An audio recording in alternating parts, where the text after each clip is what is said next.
Liverpool baru saja bertanding melawan Manchester United pada pekan ketiga Premier League. Setelah pertandingan tersebut, Arne Slot ditanya mengenai masa depan Mohamed Salah. Ia enggan membahas kontrak pemain asal Mesir itu. Namun, Slot memberi sinyal bahwa ia ingin Salah tetap bertahan di Liverpool. Banyak yang mengatakan bahwa saat ini dia adalah bagian dari tim kami, dan saya sangat senang dia menjadi bagian dari kami. Dia bermain sangat baik, ujar Slot. Saya tidak membahas kontrak pemain, tapi saya bisa berbicara berjam-jam tentang bagaimana mau bermain hari ini, tambahnya. Luciano Spalletti bertekad untuk memperbaiki performa timnas Italia yang kurang memuaskan di Euro 2024, menjelang dimulainya kampanye UEFA Nations League pekan ini. Ketika kita membahas kegagalan di Euro, kita harus lebih tepat dalam menganalisis, kata Spalletti. Menurut saya, hal itu hanya terkait dengan pertandingan melawan Swiss yang sangat buruk. Sekarang, kami memulai lembaran baru. Dan dari sekarang, kami harus lebih fokus pada identitas kami. Saya akan membentuk skuad baru, tim baru, mengurangi tekanan pada mereka. Dan semoga mereka semakin merasakan kebanggaan mengenakan seragam Azzurri.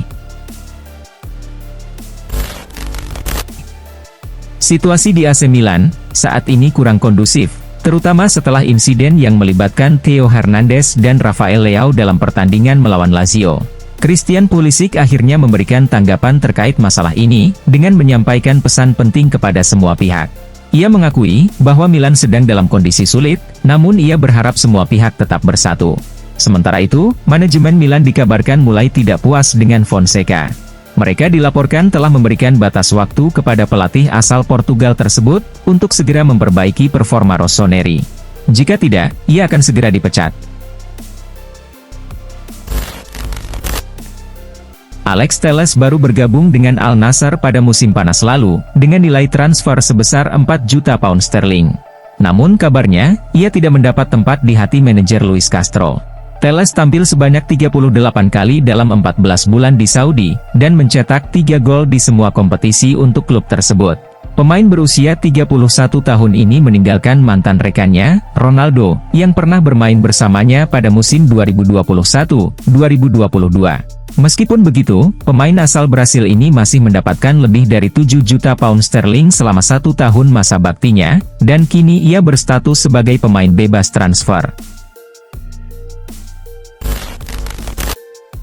Louis van Gaal tiba di Old Trafford pada tahun 2014, dan menjadikan Di Maria sebagai salah satu rekrutan pertamanya, dengan nilai transfer 60 juta pound sterling dari Real Madrid. Namun, Di Maria gagal menunjukkan performa terbaiknya di Old Trafford, dan pindah ke PSG pada tahun berikutnya.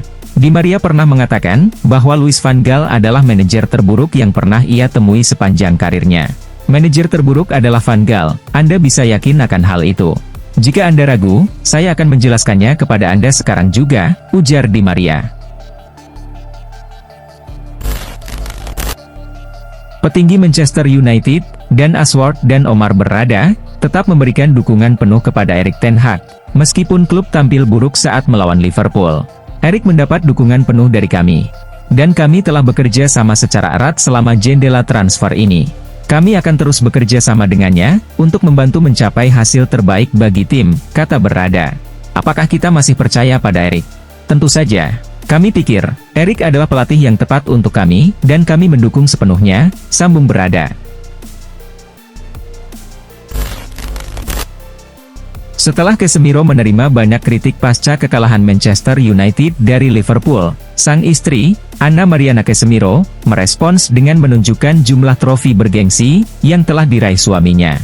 Selain deretan trofi yang diletakkan di atas sebuah kabinet, terdapat juga 5 trofi Liga Champions yang diraih Casemiro bersama Real Madrid, dipajang di sebuah ambalan. Tak hanya itu, dalam story berikutnya, Anna Mariana juga mengunggah foto Casemiro bersama skuad Manchester United, disertai caption "Selalu kuat, cinta banget". Performa impresif Barcelona tidak lepas dari kepemimpinan pelatih baru mereka, Hansi Flick. Pelatih asal Jerman tersebut berhasil memaksimalkan potensi para pemainnya, termasuk Rapinya. Keberhasilan Rapinya menjalankan tugasnya terlihat dari statistiknya, di mana ia mencetak 3 gol dan 2 assist dalam 4 pertandingan. Setelah berhasil meningkatkan performa Rapinya, Flick berencana untuk melakukan hal yang sama kepada Ansu Fati. Kabar ini disampaikan oleh jurnalis Relevo, Matteo Moretto.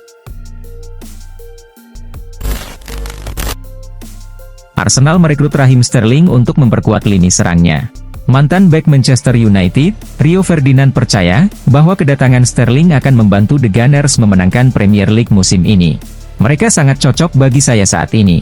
Raheem memiliki sesuatu untuk dibuktikan kepada para penggemar Arsenal, ujar Ferdinand.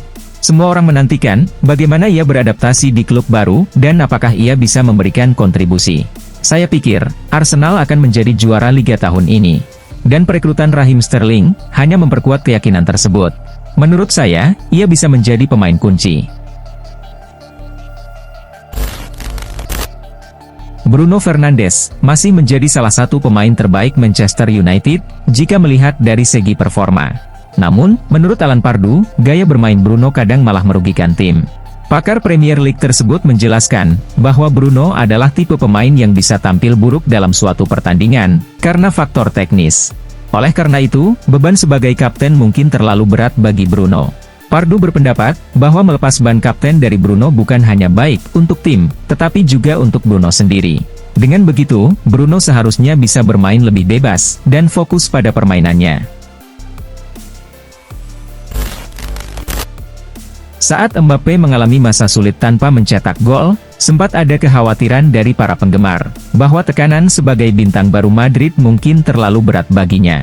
Kiprah Mbappe terus dibandingkan dengan Cristiano Ronaldo, terutama karena Mbappe pernah secara terbuka mengakui bahwa ia mengidolakan Ronaldo. Saya tidak merasakan tekanan. Saya juga tidak memikirkan Ronaldo, meski saya sangat menghormatinya, kata Mbappe. Cristiano adalah idola saya, itu benar. Namun, saya tidak ingin meniru apapun darinya. Saya tidak ingin menerima tekanan itu.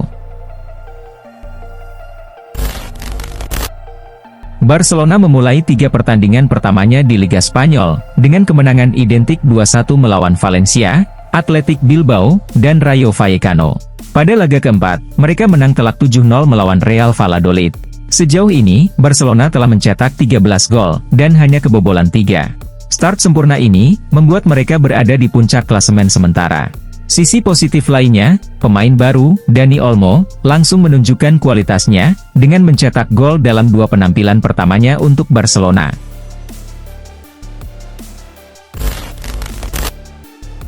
Rumor mengenai kepindahan Tom Haye ke Dinamo Zagreb masih berlanjut. Namun, jurnalis asal Belanda, Joost Blauw memberikan kabar terbaru mengenai masa depan Haye. Blauw mengonfirmasi bahwa Tom Haye menerima banyak tawaran dari klub luar Belanda, meskipun opsi tersebut mungkin tidak akan diambil. Sementara itu, satu tawaran pasti dari Belanda datang dari NAC Breda. NAC Breda bukanlah klub baru bagi Tom Haye, karena ia pernah bermain di sana pada periode 2020 hingga 2022. Klub ini memberikan kesempatan kepada Tom Haye, setelah karirnya sedikit meredup di Lecce dan ADO Den Haag. Joshua Kimmich kini mendapatkan peran baru dari Julian Nagelsmann. Dia ditunjuk sebagai kapten baru timnas Jerman, setelah Ilkay Gundogan pensiun dari tim nasional bulan lalu. Kimmich bermain dalam semua 5 pertandingan Jerman di Euro 2024, saat mereka mencapai perempat final. Dengan Nagelsmann menekankan, pentingnya peran pemain serba bisa ini. Kimmich akan mengenakan ban kapten, saat pertandingan Nations League melawan Hungaria di Düsseldorf. Selain itu, Jerman juga akan menghadapi Belanda di Amsterdam, dalam pertandingan kedua kompetisi tersebut. Bursa transfer di Italia telah ditutup pada hari Jumat waktu setempat. Namun, Juventus masih memiliki peluang untuk menjual Kostic ke liga-liga dengan jadwal transfer yang berbeda. Batas waktu Liga Pro Saudi adalah malam ini, sehingga kesepakatan harus segera diselesaikan. Mungkin karena alasan ini, Kostic kini cenderung tidak lagi memilih pindah ke Al-Ittihad, dan lebih tertarik untuk bergabung dengan Galatasaray. Kostic sendiri tidak menjadi bagian dari rencana pelatih baru Thiago Motta, sebab ia sangat kesulitan di musim lalu. Inter Milan dianggap telah mengambil langkah transfer yang tepat menjelang musim 2024-2025.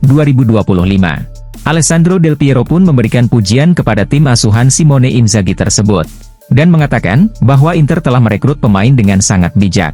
Menurut Del Piero, kedatangan pemain baru tidak mengganggu keseimbangan tim yang ada. Mendatangkan Piotr Zielinski dan Mehdi Taremi, menurutnya, adalah keputusan yang tepat. karena keduanya akan memberikan dampak positif bagi tim.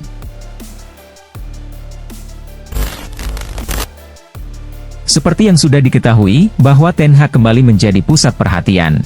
Hal ini, karena Manchester United mengalami 2 kekalahan dari 3 pertandingan pertama di EPL. Situasi ini memicu berbagai kritik, yang meminta agar Ten Hag dipecat. Manajemen MU dikabarkan juga sudah mulai mempersiapkan opsi penggantinya. Menurut laporan dari Mirror, MU telah menetapkan satu nama sebagai kandidat pengganti Ten Hag, yaitu Thomas Tuchel. Laporan yang sama juga menyebutkan, bahwa Tuchel tidak akan ragu-ragu jika ditawari kesempatan untuk melatih Manchester United, karena dia sangat menginginkan posisi tersebut. Pakar transfer Eropa, Fabrizio Romano, mengungkapkan informasi menarik tentang Manchester United. Menurutnya, setan merah hampir kehilangan Christian Eriksen pada hari terakhir bursa transfer. Sebab, ada yang mau membajaknya dari MU. Klub yang tertarik pada gelandang tersebut, adalah Real Betis dari Spanyol. Mereka dikabarkan membutuhkan gelandang baru, saat batas waktu transfer mendekat. Menyadari bahwa Eriksen tidak lagi menjadi pilihan utama di MU, Verdi Blancos mencoba memboyongnya dari klub tersebut. Adrien Rabiot saat ini sedang menganggur, setelah kontraknya dengan Juventus berakhir pada musim panas 2024. Meskipun belum memiliki klub, Rabiot tetap diminati banyak pihak.